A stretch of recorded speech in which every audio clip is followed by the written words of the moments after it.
Muito bem, amigos, aqui no site Show do Rádio vamos conversar agora com um grande nome do rádio brasileiro, uma personalidade, uma pessoa importantíssima pelo conteúdo que tem, pelo nome que conquistou, por causa do trabalho e pela credibilidade que possui e pelo fato de ser também o único pioneiro vivo da Rádio Globo do Rio de Janeiro. Hoje fala-se em Globo Brasil, não é? Quase não se fala Globo Rio ou Globo São Paulo, mas Globo Brasil, a rádio hoje é uma rede de rádios em todo o país. E gentilmente nos atende, como também atende a vários universitários, a vários profissionais com uma boa vontade extraordinária, esse profissional que todos nós admiramos, que é o Luiz Mendes, comentarista da equipe de esportes da Rádio Globo do Rio de Janeiro, liderada por José Carlos Araújo. Luiz Mendes, que prazer ouvi-lo, hein? Prazer é meu, Paulo Francisco. Um grande abraço para você e para todos os goianos. Ô Mendes, é conhecida a sua memória, hein? Dizem que você tem uma memória fantástica e se lembra de detalhes que muita gente nova aí não consegue contar nem decorando. É verdade mesmo? Não, eu tenho, felizmente, uma grande memória e não digo a você que me orgulhe disso, porque isso não é você mesmo quem faz, é Deus, não é isso? É verdade, sim. É um dom que Deus dá a gente. Então, qual é o mérito de quem tem uma voz bonita? Qual é o mérito de quem tem grande memória? Não foi um trabalho feito pela própria pessoa. Então não há razão de vaidade, muito menos de fazer com que uma pessoa se vanglorie disso, não é verdade? Sem dúvida alguma. Agradecer unicamente a Deus por esse detalhe. E eu tenho efetivamente uma memória bem saudável. Bom, o que é... Vamos primeiro fazer uma apresentação para todo o Brasil e para todo mundo, não é? Quem é Luiz Mendes? O que eu sei é que você é gaúcho e que veio bem cedo para o Rio de Janeiro. Nos anos 40 você veio trabalhar no Rio de Janeiro. É isso mesmo? É verdade. Eu sou de uma cidade chamada Palmeira das Missões, no interior do Rio Grande do Sul. Aí comecei a me interessar por rádio como ouvinte, com o desejo sempre de fazer rádio. Eu tinha esse desejo. Eu ouvia, lá das minhas plagas, eu ouvia César Ladeira, Carlos Frias, Manuel Barcelos, aqueles locutores de nome, Celso Guimarães, Sancler Lopes, grandes figuras do rádio brasileiro. E ouvia também as emissoras da Argentina e do Uruguai, em função da proximidade com aqueles países. E chegou um momento em que eu, já fazendo rádio, eu não sabia se eu dobrava para o norte ou dobrava para o sul, porque eu fiquei na dúvida se ia fazer rádio nos países do Prata ou se nas cidades brasileiras. Aí, claro, falou mais alto o patriotismo e eu resolvi fazer rádio no meu país, no meu querido Brasil, no nosso querido Brasil. Olha só, eu me lembro na minha infância, tenho 42 anos hoje, era muito comum ouvir rádio em ondas curtas e ondas tropicais. Aí eu tenho uma pequena lembrança do meu pai, o seu Sebastião, quando ele usava aquelas carrapetas, né? Era fio para tudo quanto é lado e colocava palha de aço na antena, aquele negócio todo, para ouvir emissoras de ondas curtas. E ele ouvia muito, então, a Rádio Nacional do Rio de Janeiro, que era a grande rádio brasileira na época. A única que penetrava em todos os pontos do país. Era uma onda curta poderosa, não é, Mendes? É verdade, era do governo, não é? Era a mesma onda curta que fornecia o som para a chamada Hora do Brasil, que hoje se chama Agência Nacional Voz do Brasil, né? Ah, perfeito. Naquele tempo era Departamento de Imprensa e Propaganda, hoje é a Agência Nacional. Mas era o mesmo transmissor que mandava os noticiários da Hora do Brasil para todo o país, que funcionavam para a programação da Rádio Nacional. Ah, perfeito. E aí a gente começa a ouvir algumas gravações. Você citou o Celso Guimarães. Eu tenho aqui nos meus arquivos algumas falas do Celso Guimarães, tem alguns discos também da Rádio Nacional, não é? Como A Paixão de Cristo, narrada pela Rádio Nacional, e outros programas que fizeram sucesso ali na Rádio Nacional. Então eu cresci também nesse ambiente. Mas o Rádio Gaúcho sempre foi um rádio forte também, não, Mendes? Sempre. Na época que eu trabalhei na Rádio Farroupilha, onde eu comecei praticamente a minha carreira profissional, a Rádio Farroupilha se intitulava e era a voz mais potente do Brasil. Era a única que tinha 25 quilowatt. Olha só. Porque as outras todas estavam, as que mais possuíam força, tinham 15 quilowatts. A Rádio Nacional, mesmo na onda média, tinha 15 quilowatts. A Mairique Veiga tinha 25. Aliás, tinha 15 também. 15 também. A única que tinha 25 era a Rádio Farroupilha, que dizia, ao se anunciar, PRH2, Rádio Farroupilha de Porto Alegre, a voz mais potente do Brasil. E todas elas com ondas curtas, Mendes? Não, nem todas tinham ondas curtas. A Mairique não tinha. Sim. A Rádio Tupi não tinha. Olha. A Rádio Globo não existia ainda, só veio a existir em 1944, dia 1º de dezembro, e eu participei do primeiro dia de transmissões da Rádio Globo, no dia em que ela foi inaugurada. E você vai me contar com detalhes essa história daqui a pouco. Mendes, mas o que é que te atraiu no rádio no seu começo? Foram as transmissões esportivas, não? Não, as transmissões esportivas eu também gostava muito delas. Eu ouvia os campeonatos argentino, uruguaio, gaúcho e carioca. O paulista eu não dava muita bola para ele, não. Olha só. Porque eu gostava muito dos jogos do campeonato carioca, que eu ouvia muito bem pela Rádio Nacional, e dos campeonatos argentino e uruguaio, que chegavam aos meus ouvidos através das rádios Belgrano e El Mundo de Buenos Aires, e pela Rádio Esporte e pela Continental de Montevidéu. E essas eram as emissoras que você eu ouvia, costumava escutar. E eu fui aprendendo, né, como é que se transmitia futebol. Eu tinha conhecimento dos cacuetes, dos locutores todos. Me recordo que havia um, chamava Lalo Pelliciari, que inspirou depois o Duvaldo Cosi, aquele esquema que o Duvaldo Cosi anunciava. Ele dizia, FAU, puniu o juiz. Lembra disso, não? Ou você não pegou? Lembro. Não, eu não peguei a época, mas eu me lembro ao ler sobre isso, né? Meu pai ouviu o Duvaldo Cosi, meu pai ouviu Pedro Luiz. Pedro Luiz era muito bom. Era de São Paulo, não é? Era de São Paulo. Foi o maior locutor esportivo de todos os tempos em São Paulo. Ari Barroso no Rio de Janeiro. Galiano Neto. Galiano foi o primeiro a transmitir partidas de fora do Brasil. Sim, sim. Que era muito bom. Ô Mendes, mas você era narrador então, você iniciou no rádio esportivo como narrador esportivo. Foi. Eu fui narrador da Rádio Farroupilha, mas também era apresentador de programas. Aí eu cheguei ao Rio de Janeiro no dia 1º de dezembro e li no jornal que ia inaugurar uma rádio no dia 2, do dia seguinte. Eu estava com vontade de ficar no Rio de Janeiro, porque eu havia vindo um mês antes para transmitir os jogos do Campeonato Brasileiro de Seleções, um jogo entre gaúchos e paulistas, não é? Eu transmiti, e aí gostei do Rio, digo, vou ficar nesta cidade. Senti uma cidade assim, aberta, era muito boa a cidade do Rio de Janeiro, não tinha violência, era todo mundo afável, uma população comunicativa, era uma beleza viver no Rio de Janeiro daquele tempo, como hoje ainda é, apesar de todos os pesares. E a cidade tinha, então, cerca de 2 milhões de habitantes. Mais ou menos a população de Goiânia, hoje, de onde eu estou falando. Então era muito agradável, não é?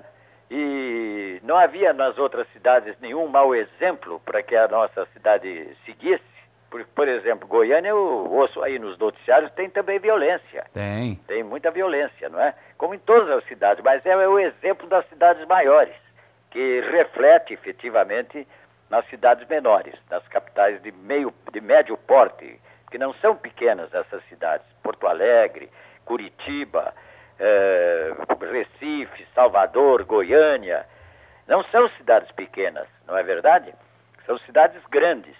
E elas, evidentemente, têm o exemplo dessas outras cidades que são consideradas maiores e mais evoluídas até se considera isso.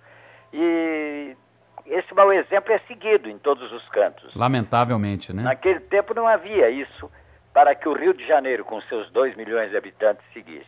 As coisas aconteciam, mas aconteciam sem banditismo na alma de ninguém.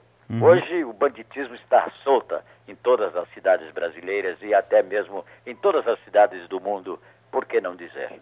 Você falando de um Rio de Janeiro apaixonante, principalmente no tempo que você chegou por aí, nos anos 40, eu gostaria de aproveitar, antes de entrarmos propriamente na história da Rádio Globo, você é o único pioneiro vivo, com saúde, aliás, uma saúde espetacular, uma memória extraordinária. Antes de entrarmos na história da Rádio Globo, eu gostaria que você falasse da importância de um profissional para a Rádio Brasil Central de Goiânia. Nós estamos falando aqui do estúdio da Rádio Brasil Central e eu gostaria que você falasse sobre Antônio Porto e Valdir Amaral. Foram 2 grandes nomes do rádio goiano e do rádio brasileiro. E você conviveu muito com o Antônio Porto. E agora, no aniversário da rádio, eu penso que você é a pessoa certa, a pessoa ideal para falar quem foi Antônio Porto e o que ele falava de Goiás para você, Luiz Mendes. Olha, eu me lembro que ele falava com muito carinho da Rádio Brasil Central. Foi ele que criou aquela adjetivação, digamos assim, que se dava ao estado de Goiás, ou que se dá até hoje. E ele dizia: vou amanhã a Goiânia, no coração verde da pátria. Coração verde da pátria. Ele foi criador disso aí. Olha só. Como foi ele o criador de um slogan que a Rádio Globo usa até hoje: um Brasil de audiência. Olha, é da autoria dele.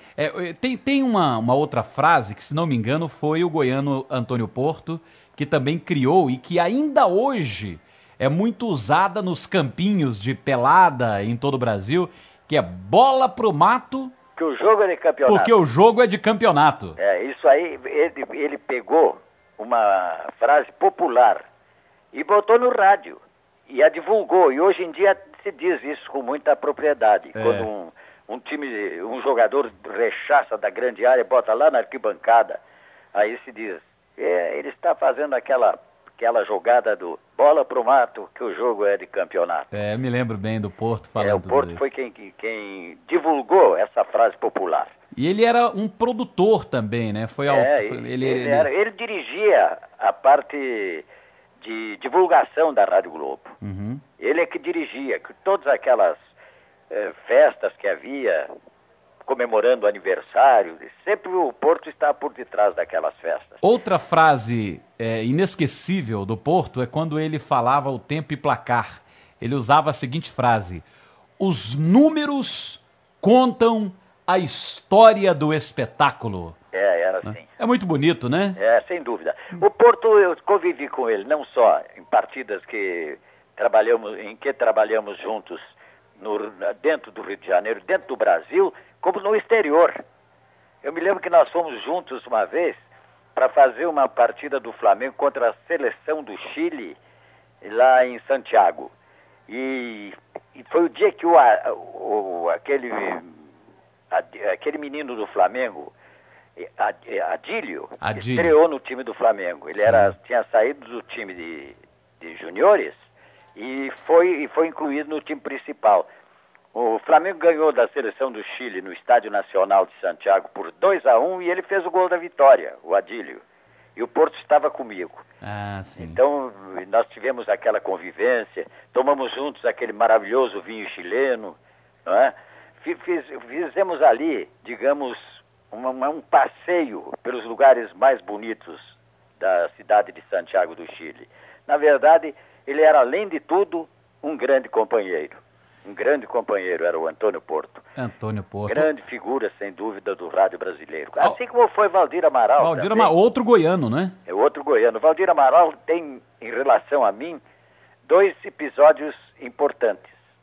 Fui eu quem o levou à emissora Continental. Apresentei ao Galhano Neto quando ele estava meio de passagem pela Rádio Mauá, que era uma rádio pequena do Rio, e ali funcionava como locutor principal o Orlando Batista. Então ele não tinha muita oportunidade. Conversou comigo e disse: vou te apresentar o Galiano Neto, que acabava de fundar a emissora Continental, que era uma estação que tinha o slogan de 100% esportiva. O Galiano o contratou imediatamente.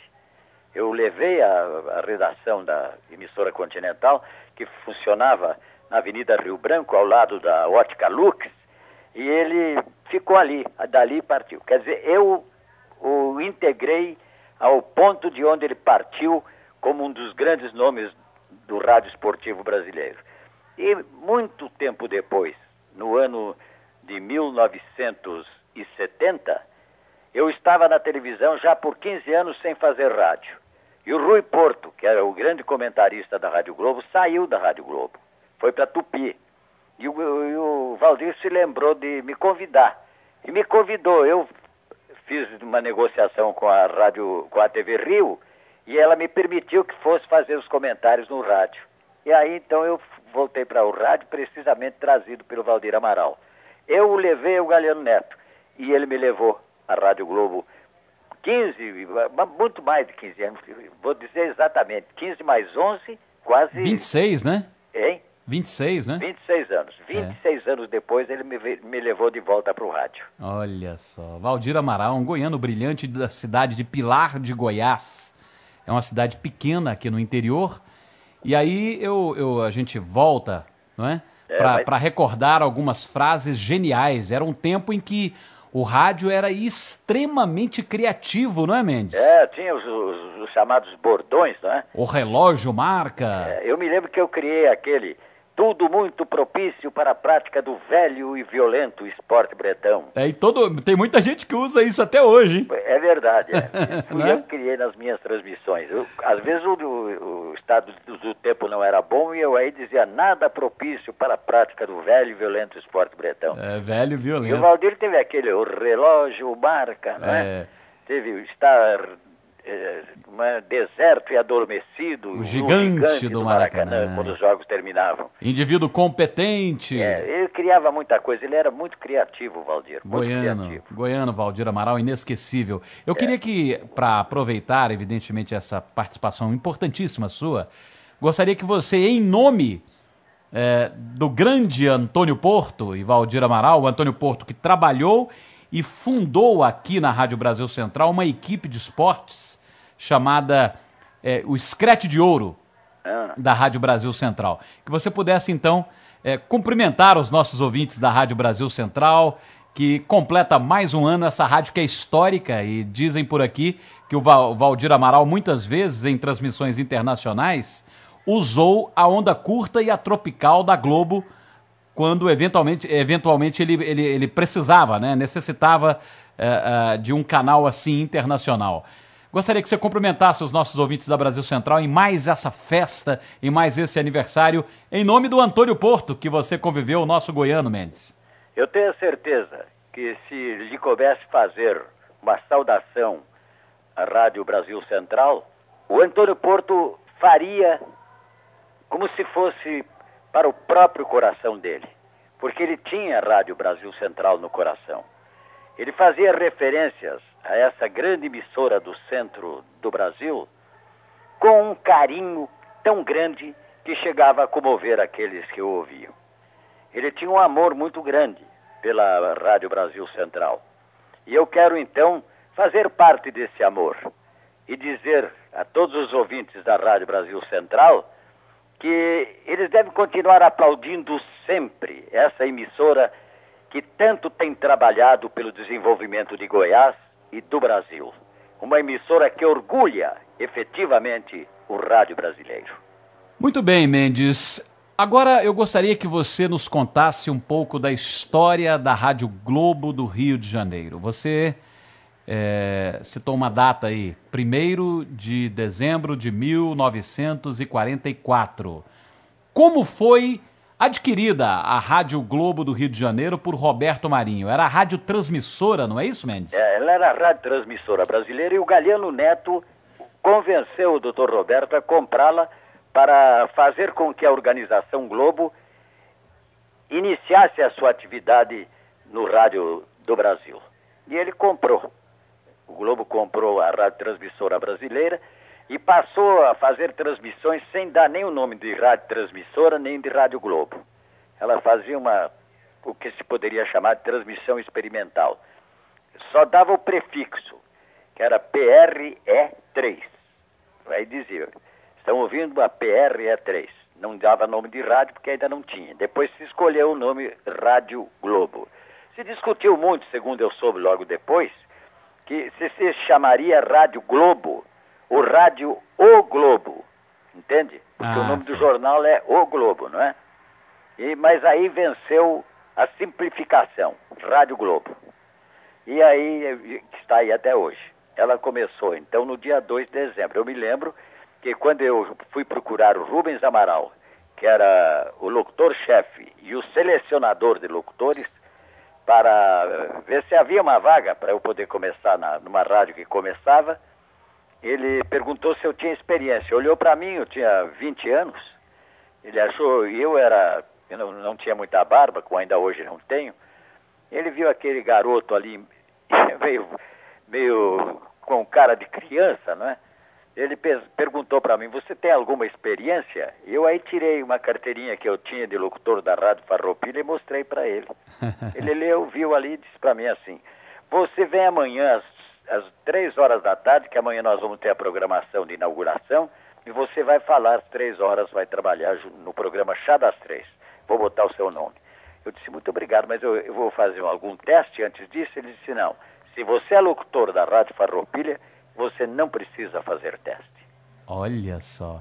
E aí, ali mesmo, eu fui guindado a ser um dos fundadores da Rádio Globo. Ele já conhecia a Rádio Farroupilha?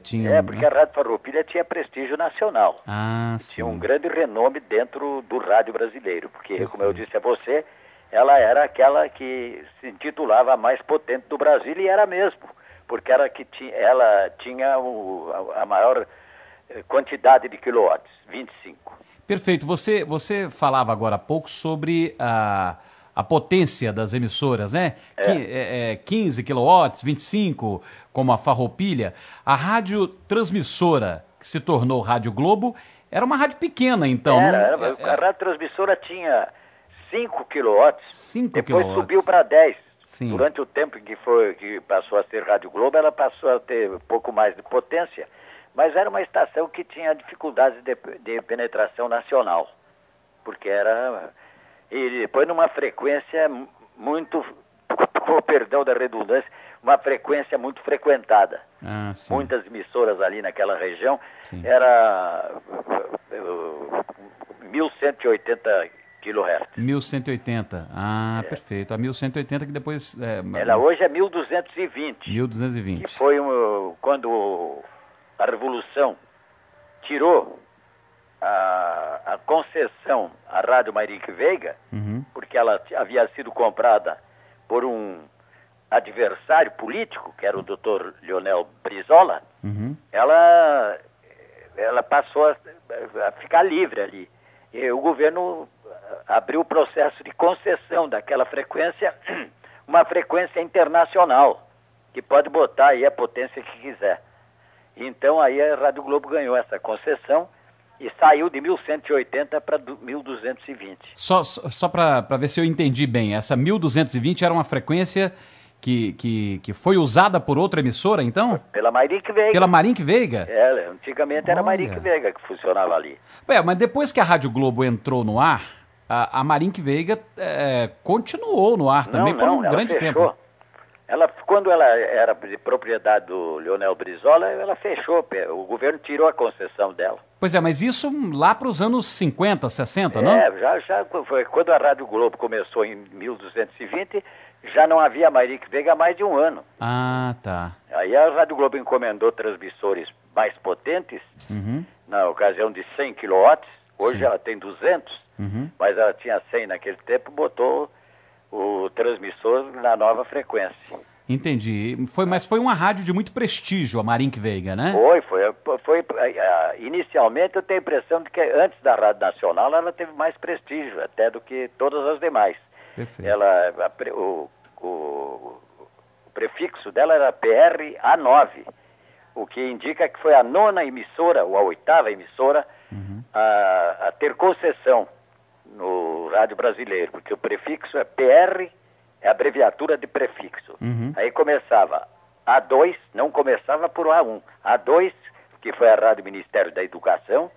A3, que era a Rádio Clube do Brasil. A4, depois ia para aí afora. A5, que era a Rádio São Paulo. PRA6, PRA7, PRA8, e aí pulava para a PRB2, que era aquela de Curitiba. Depois perfeito. B3, B4 e assim por diante. E a Rádio Marink Veiga foi a PRA9. Sem dúvida. Foi a 8ª rádio, porque não tinha a PRA1. Então foi a 8ª emissora a obter concessão. Bem antes, portanto, da Rádio Nacional e bem antes da Tupi, que era PRG3. Já era lá adiante. Olha só. Isso é história, né, gente? É um negócio maravilhoso. Eu sou apaixonado pela história. Às vezes eu entro madrugada fora, lendo, pesquisando, e parece que vivendo um tempo que eu não vivi, Mendes. É verdade. Né? Vivendo um tempo que eu não vivi, porque nem nascido era, mas eu mergulho na história de uma forma assim apaixonante. É verdade. Eu sempre digo uma coisa que é verdadeira. Muita gente fica impressionada com o conhecimento que as pessoas têm de fatos que ocorreram quando essas pessoas ainda não eram nascidas, como é o seu caso em relação ao rádio, não é? Mas eu digo sempre, eu também não era nascido, você também não era nascido, ninguém da atual geração, os que estão vivendo hoje, ninguém era nascido em 1500, quando Cabral descobriu o Brasil. Mas verdade, todos sabem que foi ele quem descobriu o Brasil, não é isso? Claro, claro. E como o rádio é a nossa paixão, talvez o carioca diria, é a nossa praia, né? É verdade. Como o rádio é a nossa paixão, a gente procura estudar o rádio. Olha, eu quero aproveitar essa memória fotográfica, essa memória extraordinária do Mendes, para te pedir um favor, Mendes. Diga. Vamos voltar um pouquinho, lá naquele dia 2 de dezembro de 1944, às 3 horas da tarde, eu faço a primeira pergunta. Você consegue se lembrar como estava o tempo, mais ou menos a temperatura, qual era o clima daquela tarde? Olha, eu não posso te dizer exatamente a temperatura, mas não estava fazendo calor, era verão, mas não estava fazendo aquele calor terrível, abafante do nosso Rio de Janeiro. Mas estava até uma temperatura amena. Eu fui desde o início, às 6 horas da manhã, quando a rádio foi inaugurada, houve aquela cerimônia de cortar a fita do cardeal metropolitano, que se não me falha a memória, era o Dom Sebastião Leme, benzeu a rádio, não é? Foi aquela cerimônia toda, presença do Dr. Roberto Marinho e de todos aqueles que já eram funcionários da Rádio Globo, de gente que estava ali ao redor, porque a Rádio Globo começou a sua atividade no Teatro Rival, na Rua Álvaro Alvim. Ela alugou aquele teatro e do palco do teatro fez o seu principal estúdio, fez os programas de auditório, uma série de coisas ali.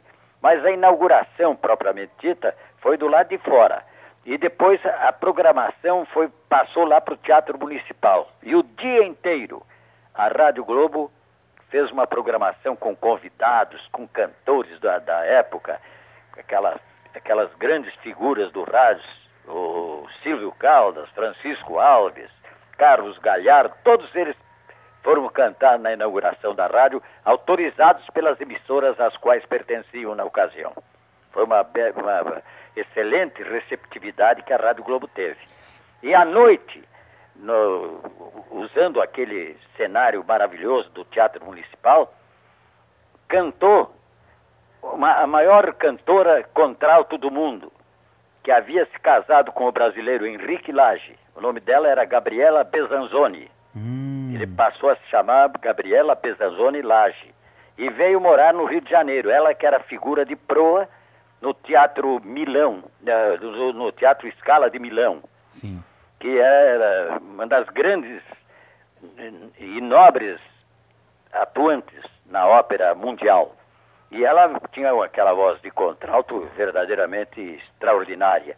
E ela cantou à noite, acompanhada pela Orquestra Sinfônica do Teatro Municipal. Que foi a grande atração. Ela já havia deixado de cantar, porque Sim. ela se casou e abandonou a atividade artística. Sim.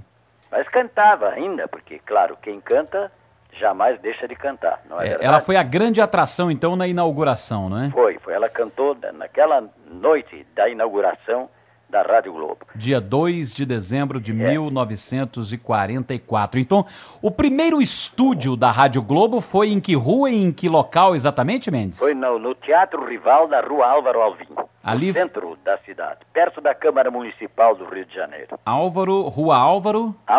Alvim. É. Isso era no centro, né? Era no centro, é. No centro da cidade. Depois a Rádio Globo saiu dali e foi para o Teatro Carlos Gomes, na Praça Tiradentes, mais tarde.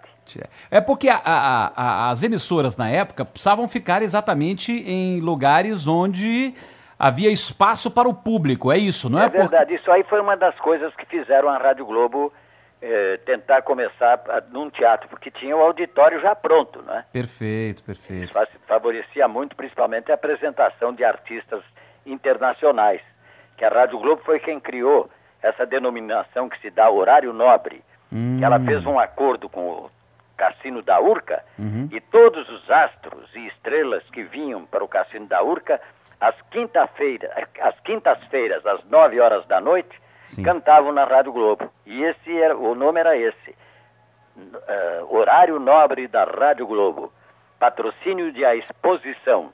Basta ser um rapaz direito para ter crédito na Exposição. A Exposição foi a primeira loja de crédito no Brasil, de crediário no Brasil. Olha só, que interessante. Isso é história, gente, isso é fantástico, isso é maravilhoso. Bom, o Teatro Rival, na Rua Álvaro Alvim, no centro, depois para o Teatro Carlos Gomes. Como estão esses lugares hoje, Mendes, no Rio de Janeiro? No local onde era o Teatro Rival, tem o que hoje? É teatro. Ainda é? É teatro. Tem peças teatrais lá, tem shows. Continua sendo um local em que os artistas encontram espaço para o trabalho. Ah, que beleza, então. O Carlos Gomes, a mesma coisa. Uhum. Agora, o terceiro local foi a Avenida Rio Branco 183, no edifício Sul Rio Grandense, que já não há mais, já foi explodido e já existe ali um outro edifício no lugar mais alto do que era o edifício Sul Rio Grandense. Esse foi o terceiro endereço da rádio. Né? Avenida Rio Branco 183, primeiro, segundo e terceiro andares. Perfeito. E isso aí já nos anos 60 ou antes um pouco, Mendes? Antes dos anos 70, bem antes. Não é? Eu diria que nos anos 50, porque no ano de 1950, quando eu fiz a Copa do Mundo, a Rádio Globo já estava ali. Construiu um estúdio muito bonito e muito grande, que depois, quando ela saiu dali para ir para a Rua Irineu Marinho, onde funciona o Globo, quando ela saiu dali, a RCA Victor pegou aquele estúdio para fazer as gravações com seus contratados. Ô Mendes, agora eu tenho uma curiosidade. Como eram as programações do rádio naquele período? Especificamente da Rádio Globo e de outras emissoras. Eram praticamente programações musicais, havia jornalismo, comunicadores. Como é que era exatamente a Rádio Globo nos anos 40? Bom, havia efetivamente uma programação com muita música, muito disco principalmente, e havia espaços por exemplo, eu tinha um programa que começava às 8 horas da manhã e terminava às 10, chamava-se Alô Rio. Alô Rio. Com curiosidades, esquetes, música, entrevistas com cantores, com o pessoal do mundo artístico e tal. Era um programa desse tipo. Mas a Rádio Nacional tinha de noite uma programação de estúdio verdadeiramente sensacional. 1 milhão de melodias, Nada Além de 2 Minutos, as novelas que iam para o ar, tinha novela, como a televisão faz hoje, tinha várias novelas intercaladas por programas musicais. É bom lembrar que não tinha televisão, né, gente? Não havia televisão. A televisão só começou em 50, e aqui no Rio de Janeiro, ela começou em 49 em São Paulo e 50 no Rio de Janeiro. Agora, você fazia um programa pela manhã, 8 às 11 da manhã? 8 às 10 da manhã. 8 às 10 da manhã? Da manhã, Alô Rio. Só comecei a narrar futebol em 47, quando o Galhano saiu para fundar a emissora Continental. Então você me dizia que haviam programas, tocava-se então as músicas através dos discos e os programas de auditório eram muito comuns na época, não é? Havia na Rádio Nacional o programa do César de Alencar. Famosíssimo. E na Rádio Globo havia um programa chamado Trem da Alegria, apresentado por Herbert Moses, Boscoli, aliás. Não era Moser, não. Herbert Moses era o presidente da Associação Brasileira de Imprensa. Ele era... Herbert Boscoli? Herbert Boscoli. Tá. E a mulher dele, Yara Salles, e o Lamartine Babo, que chamavam de Trio de Osso. Porque havia o Trio de Ouro, que era o Irivelto Martins, a Dalva de Oliveira e o Gaúcho, né? Um outro camarada que trabalhava com eles. Ali era o Trio de Ouro. Era o Heber Boscoli, a Yara Salles e o Lamartine Babo. Exatamente.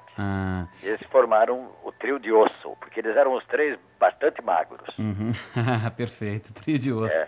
E esse era o Trem da Alegria, o programa era o Trem da Alegria. Trem da Alegria, muito popular no Rio de Janeiro. À noite ou durante o dia o programa? Durante o dia, era durante o dia, me parece que era aos sábados. Disso eu não tenho absoluta certeza. Não tenho isso na memória, porque não foi uma coisa que me chamasse a atenção tão grande para eu guardar dia, hora e tal. Tá certo. Agora, Mendes, é importante, para a gente guardar essa história, lembrar os primeiros locutores da Rádio Globo, os primeiros comunicadores. Eu vou citar 2 aqui. Se eu estiver errado, por favor, você tem autoridade para me corrigir. E me lembrar alguns outros nomes dos primeiros anos de 44 até 55, que foi os primeiros anos que você ficou na Globo. Depois você voltou. Bom, Ayrton Perlingeiro... Ayrton Perlingeiro não era da Rádio Globo. Não era? Não, era da Rádio Clube do Brasil. Sim. Mas ele não trabalhou na Rádio Globo nesse... Não é Ayrton Perlingeiro, não. Não. E o Luiz de Carvalho? Luiz de Carvalho foi fundador da Rádio Globo. Quando eu comecei a minha primeira atividade de locutor na Rádio Globo foi no programa dele. Às 3 horas da tarde do dia 2 de dezembro, o programa se chamava Chá das 3. Luiz de Carvalho. Ele faleceu recentemente. Fiquei sabendo, acompanhei, tive o prazer de conversar com ele antes do desaparecimento dele. Foi lamentável, né? Ele morreu com 90 anos de idade. Pois é. E trabalhando na rádio Guanabara, né? A Bandeirantes do Rio, no programa Conversa Puxa Conversa. Não é? E ele faleceu. Bom, então, Chá das 3 com Luiz de Carvalho. Quais outros locutores daquele início que você se lembra, Mendes? Eu me lembro do Jonas Garré. Também... Que havia vindo da Rádio Transmissora. Ele era da Transmissora. Quando a Transmissora passou a ser Globo, ele continuou. Sim. Jonas Garré. O outro, Antônio Requião. Antônio Requião? Era um gaúcho da cidade de Pelotas. E ele também era locutor na Rádio Globo. Sim. Manuel Brandão. Que fazia o programa Bazar de Emoções todo dia às 6 horas da tarde. Todos os dias, 6 da tarde. Bazar de Emoções era o nome do programa. Manuel Brandão. Enquanto eu falo com você, eu vou anotando também algumas coisas. Qual o nome do programa, Bazar de Emoções. Bazar de Emoções, olha só.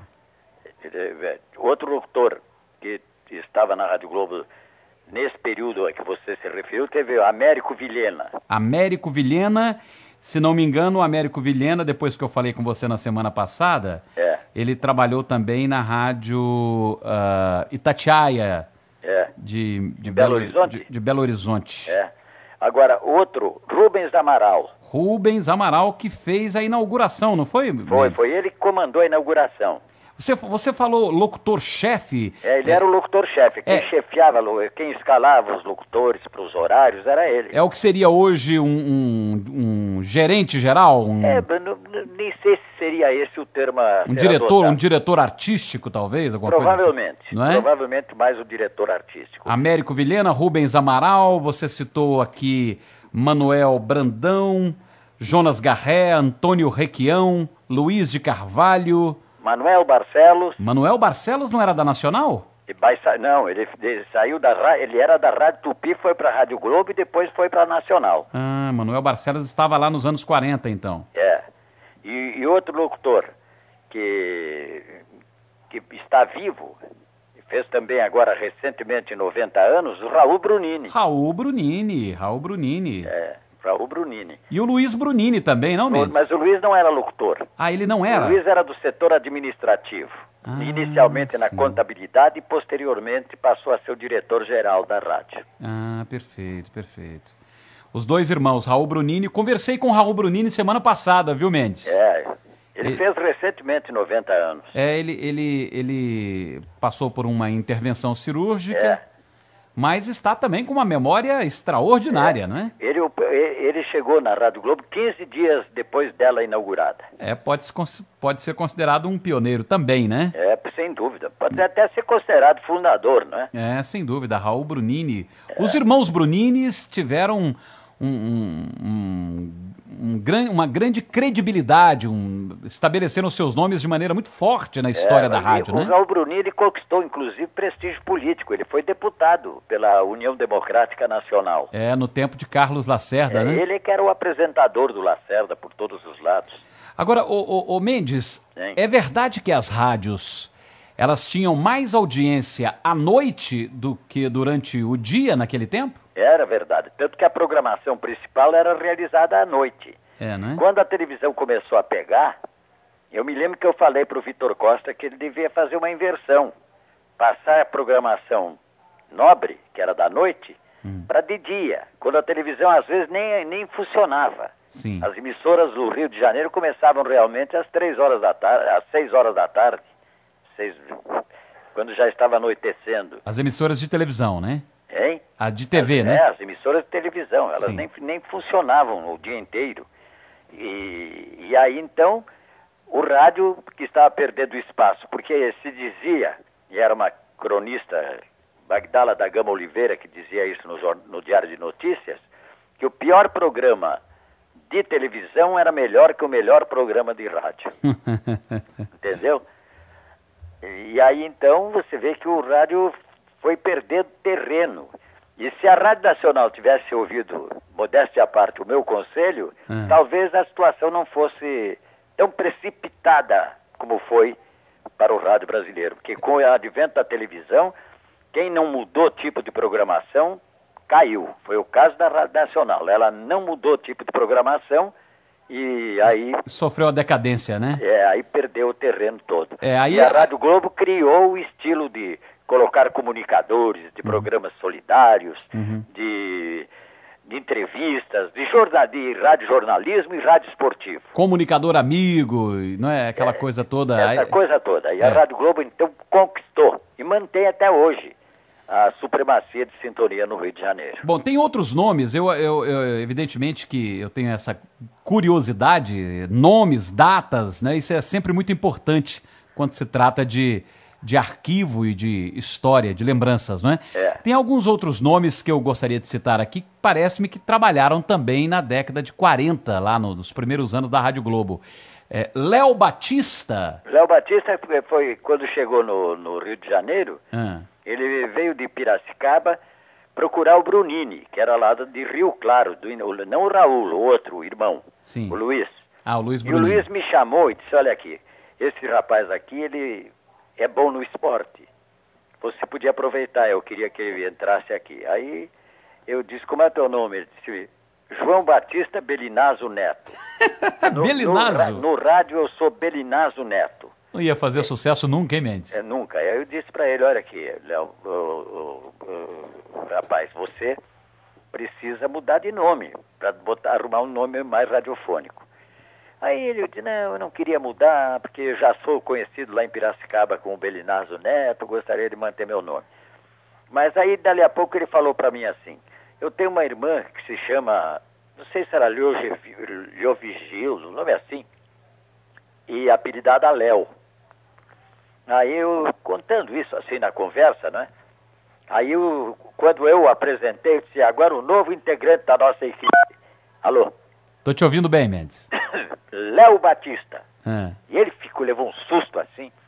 E aí, mas ficou Léo Batista e está aí até hoje brilhando. Brilhando na Rede Globo de televisão. Exatamente.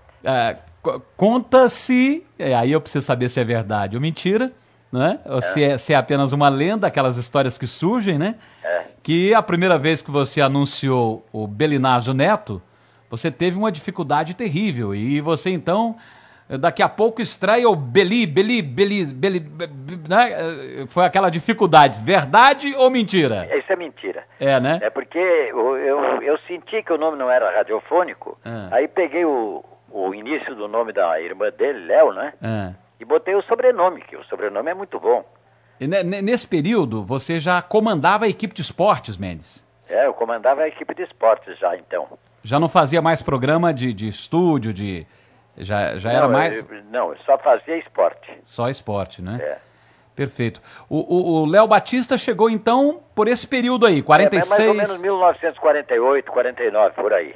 Tá, agora eu tenho algumas gravações, é um negócio maravilhoso, Mendes, eu quero até te enviar, não sei se você é tão saudosista como eu, mas eu tenho a impressão que vale a pena você ouvir. Eu tenho algumas gravações aqui do Léo Batista naquele período, você acredita? Eu acredito, você está me dizendo, tem que acreditar. Hora que é uma coisa incrível. Não, eu perguntei se acredita, porque quase ninguém tem isso, né? Eu acabei colecionando através de amigos, de gente, não é, que não se importava muito com isso, eu passei a me importar e guardei, não é? Então eu guardei algumas coisas interessantes.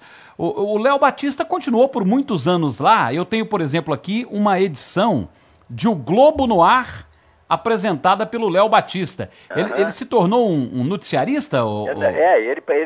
Quando ele foi para a TV Rio, que fui eu quem o levou, que eu tirei da Rádio Globo e levei para lá. Ele apresentava o telejornal Pirelli. Sim, na televisão.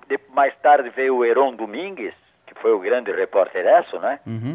O Heron Domingues veio e aí se criou um estilo. Ele dava notícia e o Heron comentava a notícia. Sim, isso na televisão. Era o telejornal Pirelli. Sim. Que tinha um redator ilustre. Sabe quem era o redator? Quem, Mendes? Armando Nogueira. Armando Nogueira. Olha só que beleza. Léo Batista, Heron Domingues e Armando Nogueira. O Armando Nogueira era o chefe de jornalismo da rádio, da TV Rio. E veio a ser também um diretor de jornalismo da Rede Globo. Né? Mais tarde. Exatamente. Né? De grande valor intelectual. E o Léo Batista, então, além de trabalhar no futebol, ele passou a ser noticiarista na rádio. Mas quando ele foi para a TV Rio, de esporte ele só fazia apresentação dos lutadores de boxe num programa que eu criei chamado TV Rio Ring. Sim. Que foi um programa de muita audiência no Rio de Janeiro. Programa de lutas de boxe aos domingos à noite.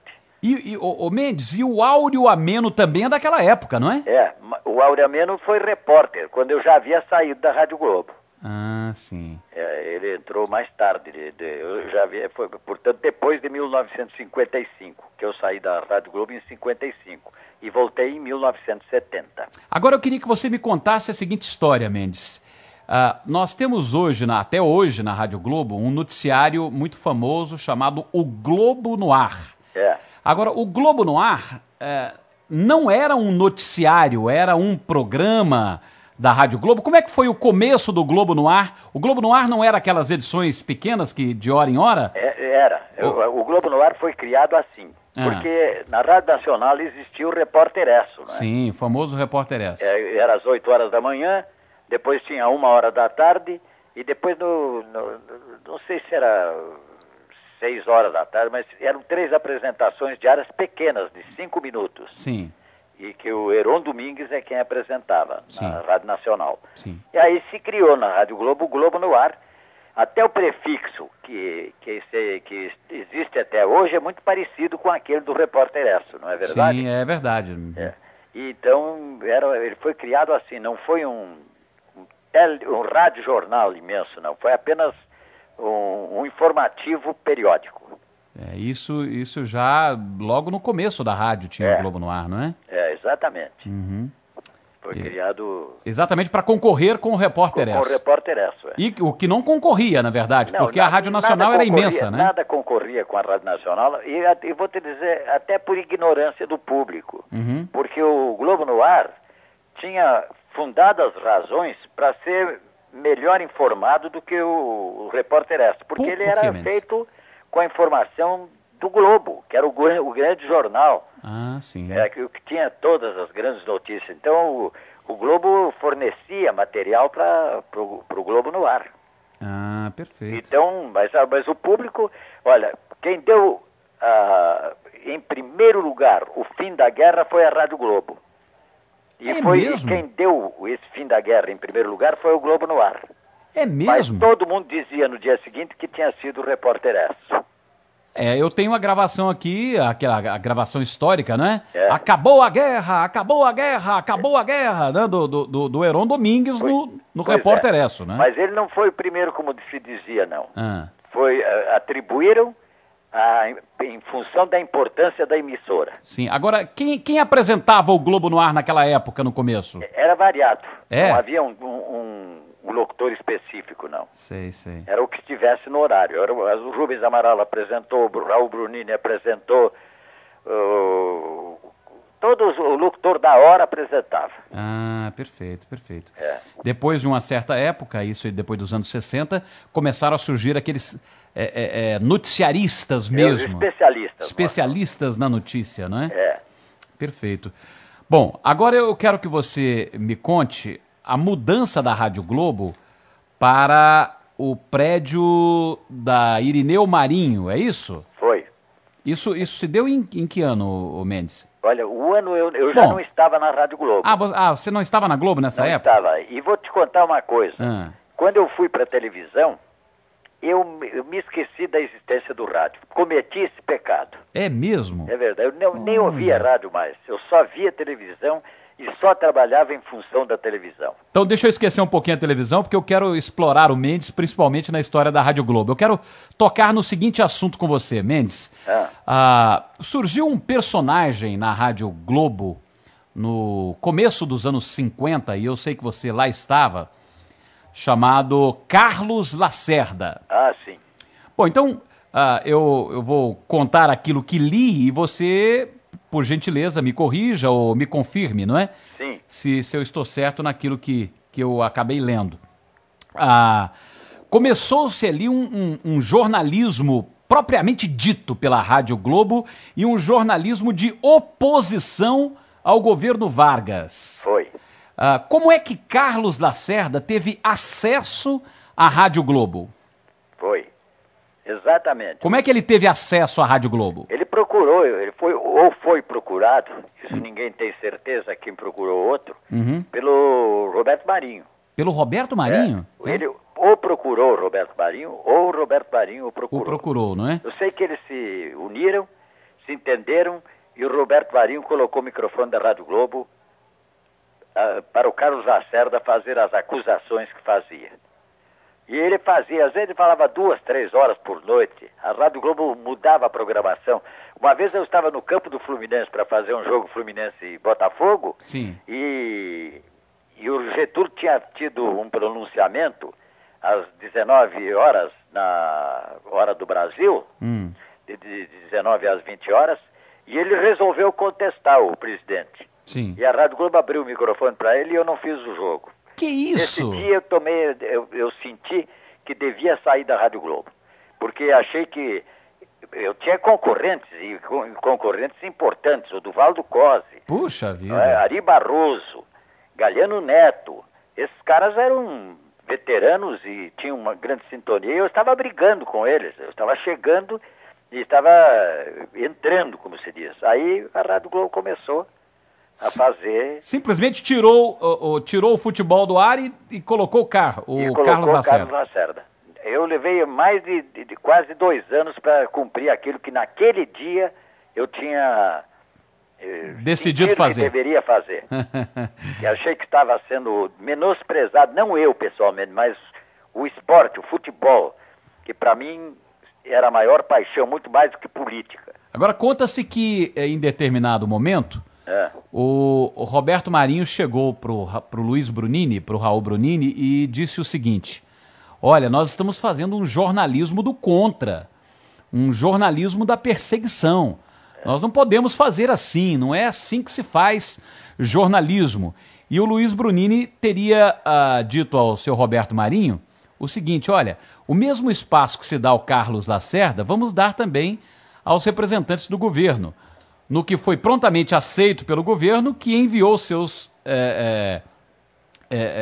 locutores, os seus representantes, mas logo desistiram de combater Carlos Lacerda, que tinha um poder da palavra e um dom absolutamente muito forte. Sem dúvida, mas eu não sei se houve esse episódio, não posso ser testemunho de uma coisa que eu não tomei conhecimento na ocasião. Claro. E ninguém me falou sobre esse assunto. Eu só sei que o Lacerda é que dominava lá, fazia o que queria na Rádio Globo. Ele ia escrever os artigos dele, ele ia escrever lá dentro da Rádio Globo. Me lembro que ele escrevia com os 2 dedos, ele não escrevia com os 10 dedos, só os 2 indicadores é que tocavam as teclas da máquina. Isso Lacerda, né? É. E lá dentro mesmo da Rádio Globo. Eu cansei de encontrá-lo lá. Né? Eu me lembro que um dia até falei com ele, porque ele fez um artigo no jornal em que ele disse que o cacique Fong, da tribo Caingangues, lá do Rio Grande do Sul, havia sido assassinado por 2 indivíduos. Um era não sei o que, Ruspide dos Santos, e outro chamava Getúlio Dornelles Vargas. E meu pai, por coincidência, foi advogado desse processo. Sim, sim. Entendeu? Eu, então, que você conhecia o assunto, sabia que aquele Getúlio Dornelles Vargas era filho de um ex-capataz da fazenda Santos Reis, que pertencia ao pai do Getúlio, o general Manuel do Nascimento Vargas. Sim. Então, eu disse a ele: olha, doutor Lacerda, esse episódio, meu pai foi advogado nele. Esse Getúlio Dornelles Vargas não é o presidente Vargas, era um caboclo lá do interior, que foi, aí ele botou assim: o Ruspide dos Santos foi preso e condenado, mas o Getúlio Dornelles Vargas está evadido até hoje, parece que no Palácio do Catete. Foi o término do artigo. Ele fazia um jornalismo de oposição mesmo, né? Aí eu peguei e disse isso para ele. Digo, o senhor vai seguir. Eu achei que, dizendo a verdade para ele, ele no dia seguinte desmentisse. Claro. Porque eu estava admirando as atitudes dele. Mas nesse dia em diante, quando ele não desmentiu, sabe qual foi a resposta que ele me deu? Se não foi ele que venha a público e responda. Ora, que isso. Entendeu? Que isso. Eu aí perdi o encanto por aquele cidadão. Agora, você me disse há esses dias por telefone, eu não sei se você gostaria de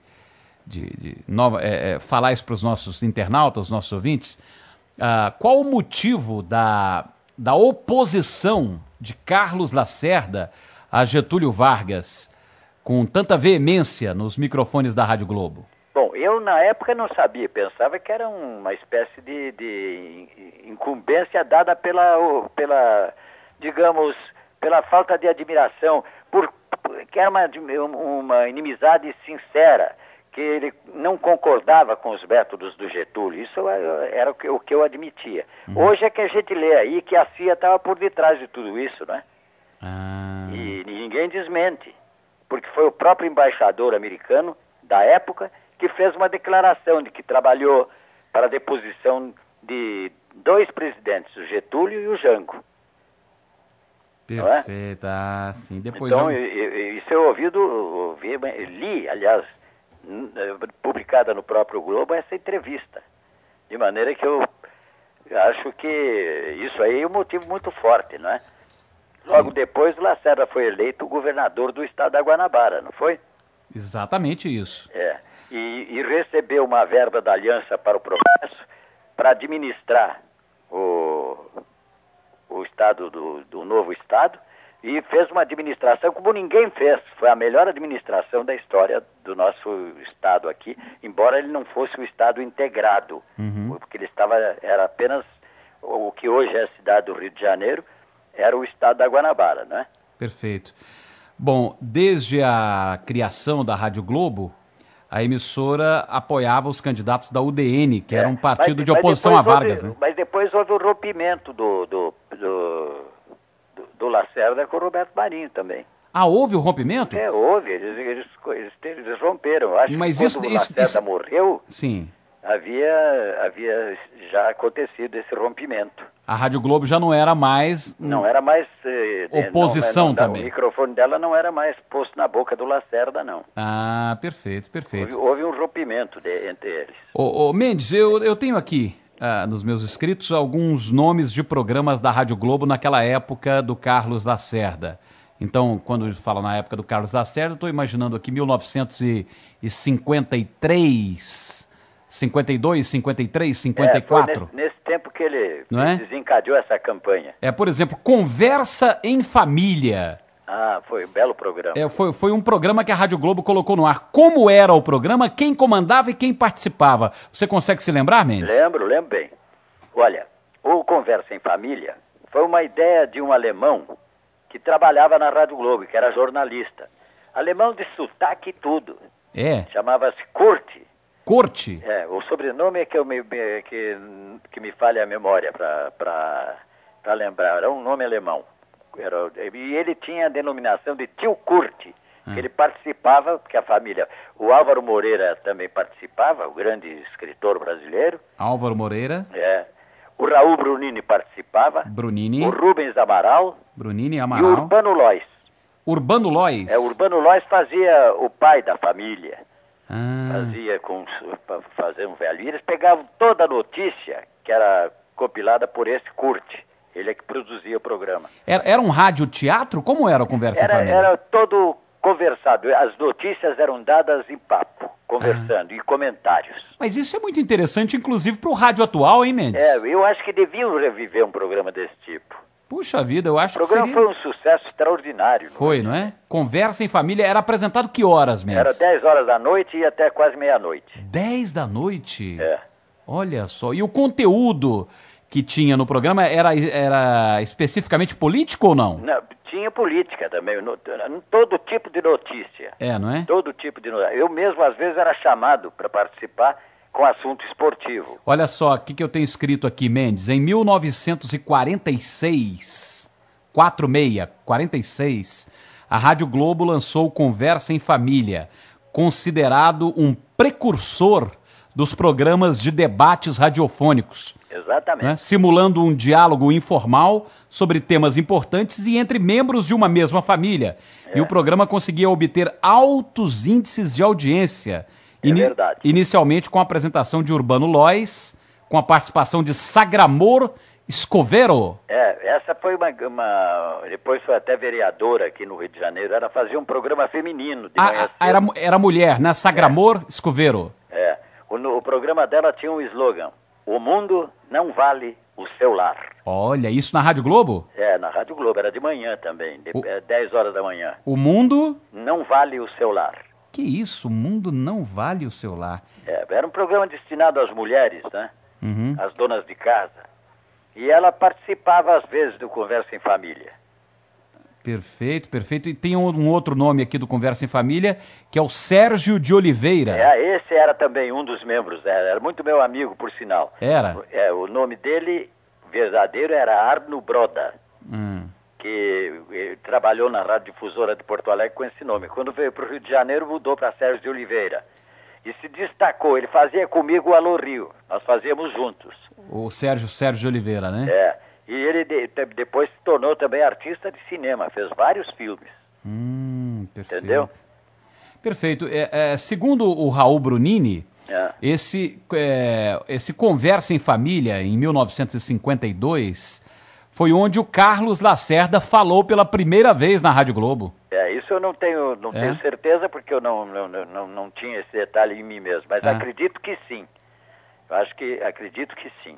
Uhum. Porque ele tinha que começar a fazer aquelas campanhas dele, que foi do acordo que ele fez com o Dr. Roberto, e evidentemente ele tinha que começar. Então ele deve ter começado por um programa de alto índice de audiência. Agora, era a audiência no Rio de Janeiro, evidentemente. Porque a Rádio Globo não penetrava muito longe. Tá, mas brigava com a Rádio Nacional nesse horário? Brigava. Né? A gente tinha alguns horários que brigava não só com a Rádio Nacional, como com as demais, que pudessem ser mais antigas e tudo. O futebol era um deles. Olha só. Não é? O Conversa em Família era outro. Sim. Entendeu? Posteriormente foi lançado um programa na Rádio Globo chamado Parlamento em Ação, uma coisa assim, que foi um espaço criado exatamente pro Lacerda. Você se lembra disso, Mendes? Não, isso aí eu tenho uma vaga lembrança, mas não me lembro nem de ter ouvido sequer um programa desse. Não é? É. Perfeito. Esse é o programa onde o Lacerda... Bom, nessa época também o Lacerda já tomava conta da Rádio Globo, falava o dia inteiro, né? Quando eu saí em 1955, ele estava fazendo lá o grande sucesso ainda. Eu saí para televisão. Sim. Entendeu? Agora, houve um outro locutor na Rádio Globo chamado Oswaldo Luiz Angarano. Esse Oswaldo Luiz era um locutor que veio da Tupi. Era de São Paulo ele. Sim. E trabalhou na Tupi muitos anos. Uhum. Naquela equipe do Carlos Frias, que era um grande locutor, não é? E ele veio para a Rádio Globo. Mas já estava, acho eu, caminhando para terminar a carreira. Tá, só para a gente não perder aqui exatamente, o nome do programa, que foi criado em 1954, era Parlamento em Ação. Era um programa diário, noturno, para o qual eram gravadas ao longo do dia as discussões do plenário da Câmara dos Deputados. Depois de editados, alguns trechos, evidentemente, se tornavam objetos do comentário político, então, do Carlos Lacerda. Agora, eu gostaria que você, Mendes, me dissesse e me falasse a lembrança que você tem daquela madrugada do dia 24 de agosto de 1954. Foi uma madrugada agitada. Logo pela manhã, Getúlio Vargas, então, suicidou-se. E a Rádio Globo acompanhava todo aquele momento histórico da política brasileira. E você acompanhou, evidentemente, você estava lá, você saiu em 55. Isso aconteceu em 54. Que lembrança que você tem da morte de Getúlio Vargas e da repercussão sofrida pela rádio, a repercussão que a Rádio Globo deu? Olha, foi um negócio muito sério isso aí. É verdade que cercaram a Rádio Globo depois da morte? Eu vou te contar. Tá, me conte. Olha, aconteceu que quando o Getúlio suicidou-se, eu me lembro que na madrugada o Raul Brunini morava perto de mim, era meu vizinho. Sei. Então ele ligou para mim e perguntou se eu ia para a rádio. Eu disse, eu vou para lá. Mas ainda não tinha se matado o Getúlio. Era madrugada? Era madrugada. Aí eu peguei o Brunini, que era aqui pertinho, na Rua Aéreo Saldanha, e nós fomos pegar o Amaral Neto ainda aqui em Copacabana, não me lembro bem em que bairro, em que local. O Amaral Neto trabalhava na rádio na época? Não. Ele era colega do Raul e tinha amizade com o Raul e era o braço direito do Lacerda. Ah, perfeito. Ele é que dirigia praticamente o Jornal do Lacerda, enquanto o Lacerda governava aí. Ah, sim. Então Amaral Neto era, aliás, um grande jornalista, não é? Sim. Então nós pegamos o Amaral Neto e um bispo chamado Távora, que também era político. Uhum. E esse bispo, nós todos no meu carro, e fomos para a Rádio Globo. E quando nós estávamos na Rádio Globo, veio a notícia do suicídio do Getúlio. Eu, na mesma hora, senti que haveria uma grande reação do pessoal, porque o Getúlio era o mais popular político do Brasil. Sim. Podiam dizer tudo dele. Nunca disseram que ele roubou, não é verdade? Sim. Agora, ele, sem que... Também não o acusaram de estar envolvido no atentado ao Carlos Lacerda, que matou o Major Rubem Vaz. Isso não conseguiram colocá-lo como participante, porque quem mandou fazer tudo aquilo foi o chefe da guarda dele, que era o Gregório Fortunato. Isso no começo do mês, não é? O Anjo Negro. Então não conseguiram, embora se quisesse fazer, queriam insinuar que ele é que havia mandado fazer. Sim. E ele não. Isso aí serviu, evidentemente, como pano de fundo para toda aquela campanha para derrubá-lo. Sim. Não é? Para derrubá-lo. E aí eu me lembro que eu disse, olha, vai haver bulha aí. Então eu próprio tomei o comando da defesa da Rádio Globo. Sim. Mandei fechar. Aí já começou a correr a notícia que estavam quebrando tudo na cidade. Estavam quebrando casas, comércio, e arrebentando, atacando políticos que eram opositores ao Getúlio, estavam fazendo horrores da cidade. E como a Rádio Globo na época era oposição mesmo, não é? Até porque... foi a grande trincheira da oposição. Uhum. Então aí eu mandei fechar a porta de entrada da Rádio Globo no edifício Sul Rio Grandense. Uhum. E pedi, a Rádio Globo solicitou que viessem policiais, que ficaram do lado de dentro. Uhum. Ficaram do lado de dentro. E aí tinha uma escadinha que dá mal para subir e descer uma pessoa, era quase uma pessoa de cada vez para subir. Sei. Os 3 primeiros andares onde funcionava a Rádio Globo, e tinha um camarada que fazia O Índio Não Tem Bandeira, um programa que tinha na TV Tupi. Sim. Na Rádio Tupi. Esse programa era muito ouvido e era também de oposição. E esse índio foi para lá, para a Rádio Globo. Ele sentiu também que a Rádio Globo ia ser atacada. Sim. E ele levou uma pistola 45. Aí eu disse para ele, que você fica na escada. Se alguém quiser entrar pela escada, se derrubarem a porta. E mandei botar os elevadores no último andar. Olha só. E desligar os elevadores. Sim. Agora, para não entrar ninguém, porque se entrasse, arrebentavam a rádio. Sim. Aí veio realmente uma multidão para frente. Caramba. Você vê como são as coisas. Quando Getúlio Vargas assumiu o governo em 1930, ele trouxe no cap aquele símbolo do Rio Grande do Sul, aquele escudo do Rio Grande do Sul. Sim. E como o edifício pertencia à Sociedade Sul-Rio-Grandense, tinha um vitrô que ficava exatamente nos 3 andares que a Rádio Globo ocupava. E era esse vitrô era exatamente o escudo do Rio Grande do Sul. Olha. Pois esse escudo foi todo quebrado com as pedradas que o povo jogou querendo apedrejar a Rádio Globo, mas eles não conseguiam entrar, que a porta estava bem fechada. Sim. Com policiamento do lado de dentro, e eles não iam poder entrar, porque mesmo que entrassem, não iam encontrar como subir. E se o tal índio não tem bandeira, tinha entretanto na mão, não a bandeira, mas uma pistola 45. Qual era o nome do índio, você se lembra? Eu não me lembro do nome dele. Mas era um cara que fazia um programa com esse título, O Índio Não Tem Bandeira. Sei, na Tupi, né? O índio era o símbolo da Tupi. Sim, sim. Agora, você se lembra, conseguiram sair do prédio, do edifício Rio Grandense, da Rádio Globo, em quanto tempo? Vocês ficaram muito tempo lá? Eles bateram, atiraram, quebraram aquele vitrô todo. Uhum. As pedras estão até hoje guardadas como objetos históricos. Uhum. As pedras que caíram dentro do 3º andar da Rádio Globo, algumas, foram guardadas como troféu, e lá estão. Mas a verdade é que durou muito essa situação, durou muito. Você consegue, na sua memória extraordinária, Mendes, se lembrar quem estava lá dentro, trancado naquele momento? Quem eram os companheiros, ou pelo menos alguns companheiros que lá estavam naquela manhã do dia 24 de agosto de 1954? Tinha um cidadão chamado Guaianás, esse eu me lembro que ele me ajudou ali a fazer aquele trabalho de prevenção, não é?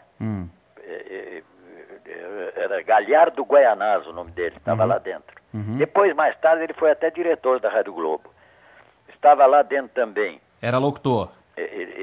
Não, ele era o cara que apresentava os programas de turf. Ah, perfeito, perfeito. Entendeu?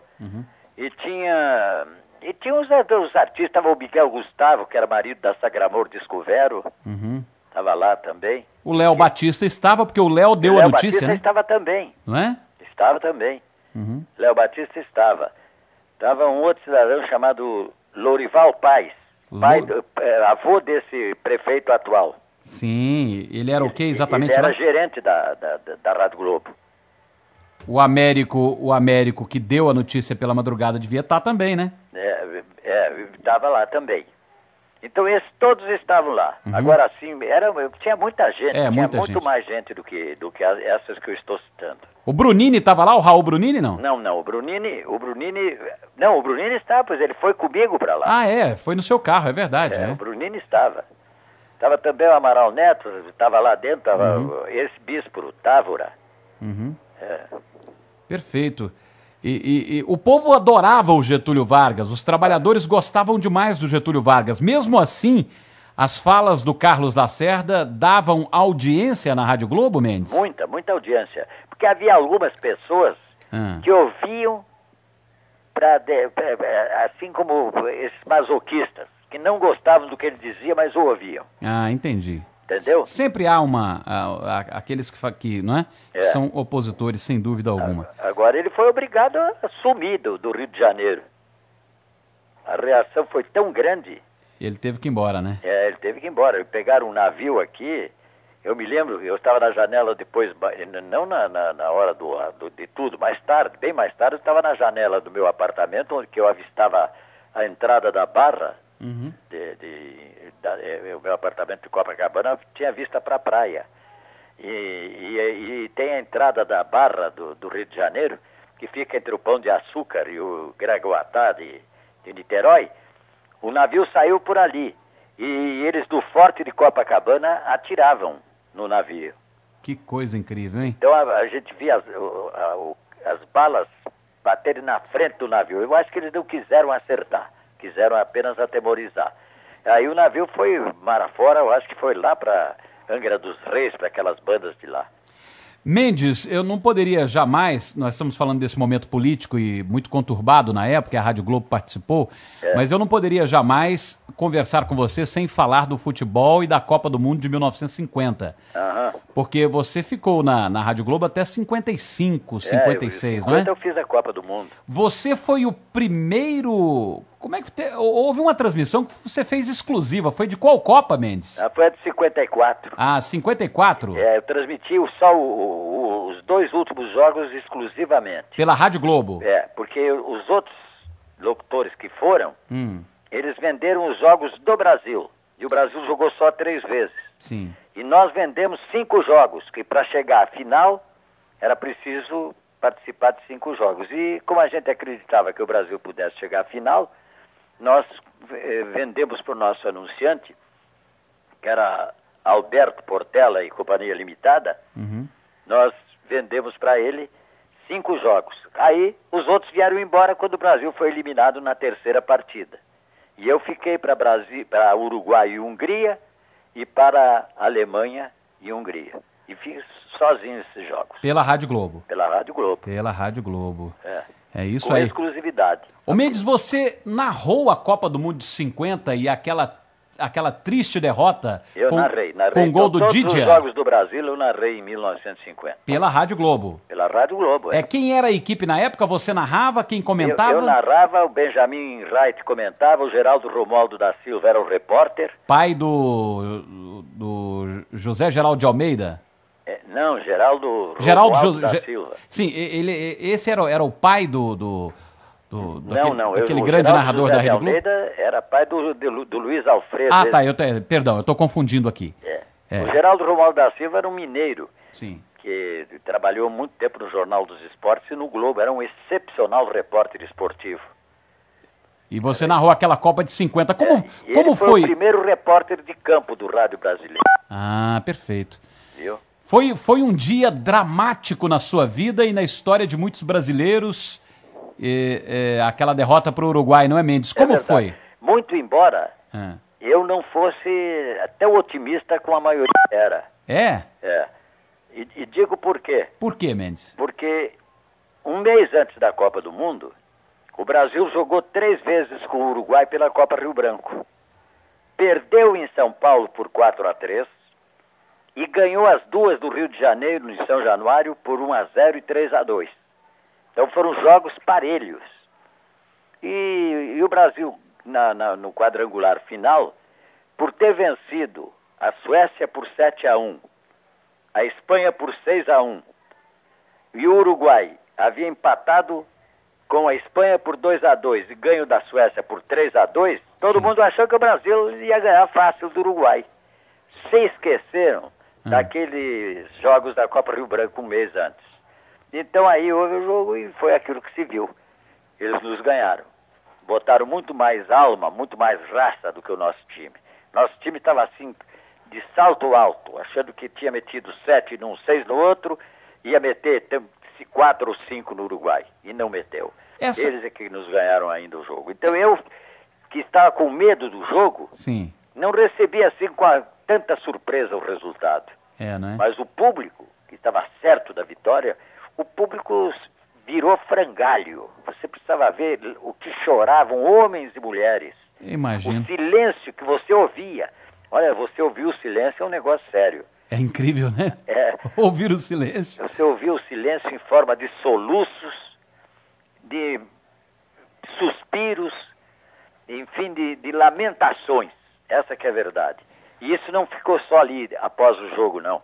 A cidade do Rio de Janeiro, a gente ouvia as buzinas com muito mais intensidade nas ruas, porque o povo andava na Avenida Rio Branco e nas outras artérias de muito movimento, andava triste, de cabisbaixo, quase nem falava o cidadão que passava. Incrível. Então é um negócio, e não durou apenas uma semana, não. Isso foi por 15, 20 dias. O luto demorou, né, passar. Agora, ô Mendes, ninguém guardou essa narração sua do gol de Didier? Tava lá no Museu da Imagem do Som, inteirinha. Mas mesmo? Os discos se estragaram porque não souberam conservá-lo. Puxa vida, mas é lamentável isso. Eu lamento isso como os brasileiros lamentavam o gol de Didier. É verdade. Eu lamento também porque eu acho que isso aí... Mas tem algumas gravações aí de pedaços, né? Não é? Por exemplo, há um pedaço gravado, porque o som era muito ruim na época para gravação. Se fazia gravação em arame. Sim. Era um arame magnético. Sim. Não era nem a fita magnética, que já deu uma qualidade maior de som, né? Uhum. Então, tem uma que foi a minha narração desse gol em que eu dou 9 inflexões diferentes. Olha. Eu digo, fui normal, até driblou o bigode, gol do Uruguai. Aí caí na minha, que o Brasil estava perdendo a Copa. Uhum. Aí eu falei, gol do Uruguai? Sim, senhores, gol do Uruguai. Olha. Gol do Uruguai. Gol do Uruguai, senhor. Assim fui, mudando a inflexão. Impressionante. Olha, por favor, Mendes, eu gostaria de receber uma gentileza da tua parte. Se você encontrar essa gravação... Eu acho que sei quem tem. Puxa vida... Sabe quem é que guardou essa gravação? Quem? O Gerson Sabino, você se lembra dele? Não me lembro. Gerson Sabino era irmão do Fernando Sabino, sim, aquele escritor. Sim. E ele era cronista esportivo em Belo Horizonte. Sim. E ele fez uma coleção de gravações e pegou essa gravação. E depois me mandou. E eu dei para a TV Globo... Da TV Globo fazer um programa lá do Armando Nogueira, e a TV Globo botou no ar. E depois eu dei também para CBN. Sim. Entendeu? Para CBN. A CBN deve ter. Alô? Quando dá um apito no telefone? É um pequeno corte, mas estamos tranquilamente aqui. Podemos continuar. Eu gostaria muito de receber, sem dúvida, uma gravação, porque é histórica, é muito importante. Mendes, para encerrar o nosso bate-papo, eu sei que estou te explorando muito, mas é importante demais. Eu dou um valor imenso na história. Penso que um país sem memória é um país sem história, não é? É verdade. Quem não preserva o passado, não tem futuro. Sem dúvida alguma. Agora... A segunda fase sua na Rádio Globo, depois dos anos 70, quando você voltou a trabalhar com Cury, com Valdir, aí você ficou muitos anos nesse período, Mendes? Fiquei.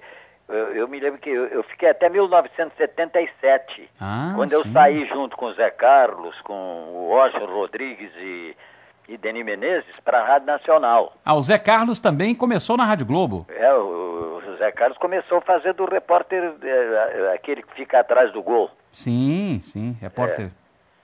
E o Valdir transmitia e ele dizia lá as coisas, dava detalhes de gol, essas coisas todas. Você viu o nascimento para o rádio de Kleber Leite, Deni Menezes? O Deni chegou para a Rádio Nacional, veio do Amazonas e ingressou com Antônio Cordeiro na Rádio Nacional. Sei. E depois de um tempo, quando eu voltei para a Rádio Globo, ele já estava lá. E o Kleber? O Kleber começou na Rádio Tupi. Sei. Pelo menos que eu tomei conhecimento da carreira dele na Rádio Tupi. Depois ele foi para a Rádio Globo também. Sim. Mas ele não trabalhou comigo na Rádio Globo, sei, porque eu já estava na televisão. Perfeito. Entendeu? Como foi a convivência com esses dois monstros sagrados do rádio, inesquecíveis, Jorge Cury e Valdir Amaral Mendes? Foi sempre muito boa. O Valdir Amaral fazia questão de ficar comigo, porque a gente, quando viaja, os apartamentos ficam 2 em cada apartamento, que é para fazer economia para a caixa da rádio, né? Sem dúvida. Então o Valdir fazia sempre questão de ficar comigo. E era muito agradável a companhia dele. E o Jorge Cury também era um cara de ótimo convívio. Eu gostava muito dos dois. Sempre me dei bem com os dois. É verdade que Cury e Saldanha brigavam muito, Mendes? Brigavam. E uma vez foi no meu aniversário, na festa do meu aniversário, na Piazza Navona, na Itália. E nós estávamos almoçando, comemorando o meu aniversário. E aí eles começaram a conversar e o Saldanha não gostava do Avelange, né? Porque ele tinha sido posto para fora da seleção pelo Avelange. Episódio de 1970. E dizem que foi por causa daquela declaração dele, mas a Revolução não ia levar 8 meses para tirá-lo da seleção. Ele falou 8 meses antes daquela... Ele falou aquele negócio que o presidente... cuidava do ministério dele, né? Que ele cuidava da seleção. Aquela frase que dizem que foi que motivou a saída dele. Aquela revolução ia esperar 8 meses, companheiro. Ela não esperou 10 horas para tirar aquele deputado que fez um discurso contra o militarismo, lembra? Sem dúvida, lembro. Não sei lá dos quantos, aquele deputado. Ele foi caçado na hora. Então, se fosse a Revolução tomar qualquer providência, eles não iam esperar 8 meses. Aí, quem tirou o Saldanha foram 2 caras que estavam conversando assim, dizendo, não dá mais, não sei o quê.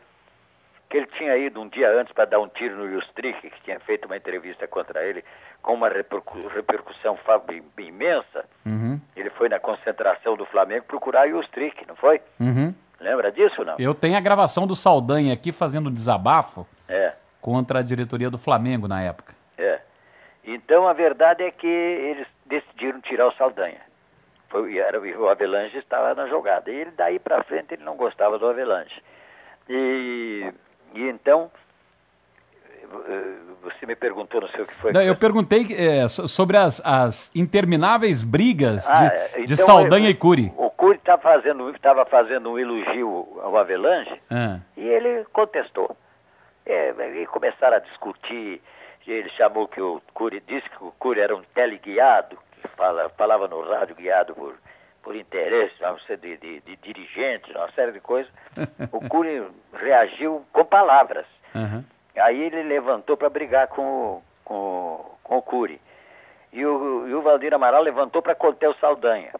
O Saldanha pegou uma garrafa de vinho italiano que estava, assim, 1 litro grande, quebrou aquela garrafa que estava quase vazia e ficou com a garrafa pontiaguda. Com caco.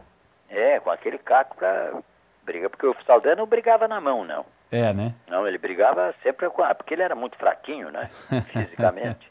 Então, aí eu me levantei, peguei uma cadeira e botei na direção dele para evitar que ele chegasse no Cury. Não era o Cury não ia chegar nele nunca naquelas condições, né? Nunca. Então eu botei. Bom, eles quebraram tudo, os pratos, quebraram tudo. Quando eu vi que estava uma mulher falando no telefone para chamar a polícia, eu fui no dono do restaurante, que era um calabrês, e disse para ele, o senhor não faça nada que a gente paga tudo. Deixa para lá. Aí eles foram embora. E eu fiquei para resolver a conta. O cara me cobrou uma porcaria, só cobrou comida, não nada do que foi quebrado ele me cobrou. E aí, quando eu cheguei, e o Valdir perguntou, quanto é que foi aquilo? Eu digo, foram 300 mil liras. Que isso, 300 mil liras é pouca coisa. É muita nota e tal, mas é pouca, não tem força de moeda aquilo.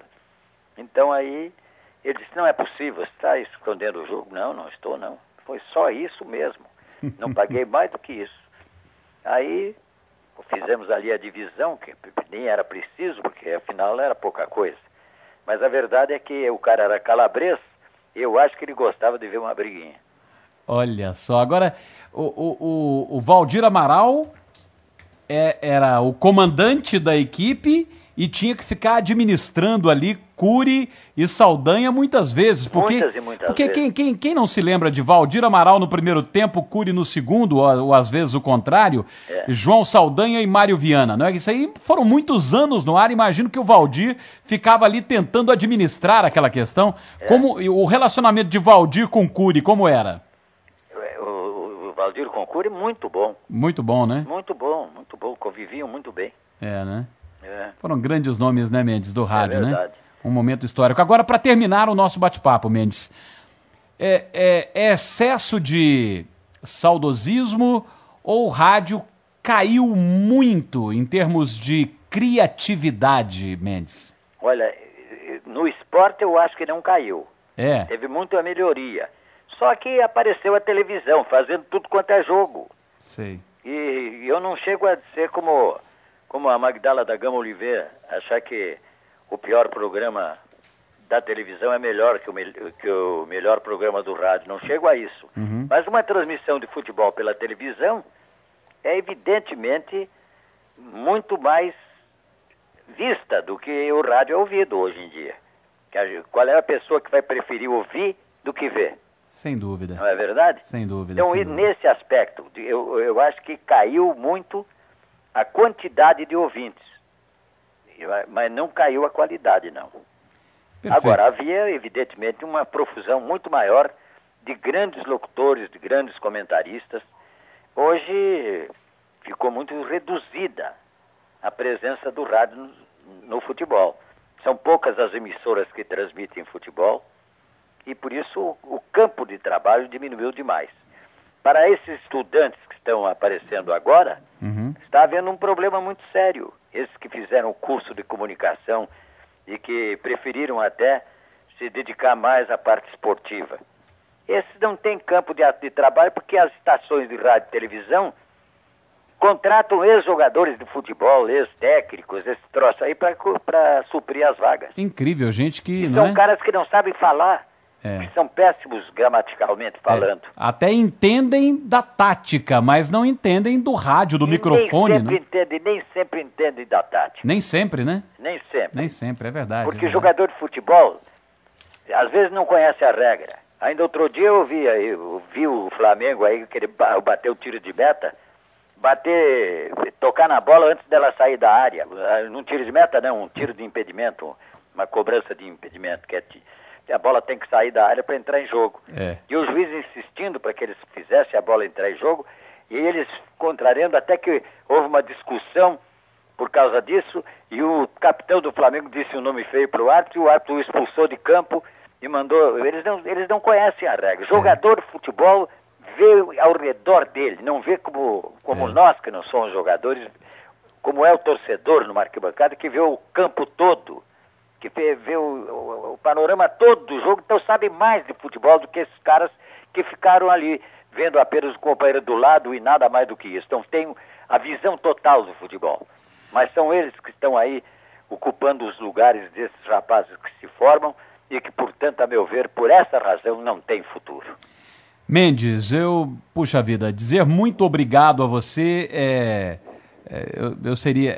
É muito pouco pelo tempo que você disponibilizou, não é? Pela tranquilidade com que você falou, ensinou, contou a história. É, para mim, uma entrevista histórica com você. Gostaria que você levasse o meu abraço ao José Carlos Araújo, que tem me atendido com muito carinho, tem, inclusive, me enviado alguns e-mails, me ajudado a decifrar algumas vozes, como você também me ajudou no meu site. Mas eu, com todo respeito, quero enviar aqui um abraço desse jornalista, desse, acima de qualquer coisa, apaixonado pelo rádio e um fã incondicional do seu trabalho que acompanho já há muito tempo. Muito obrigado. Muito obrigado, Mendes. Muito obrigado mesmo. E para todos os seus amigos, para a sua família especialmente, para você individualmente. Um grande abraço. E salve a nossa Rádio Globo, né, Mendes? Salve. Que ela siga sempre em frente. Muito obrigado, Mendes. Os homens passam e as instituições ficam. Sem dúvida. Obrigado, Mendes. Fica com Deus. Um grande abraço, hein? Muito obrigado. Mendes, obrigadíssimo, viu? Um abraço grande. Desculpa aí a demora, viu?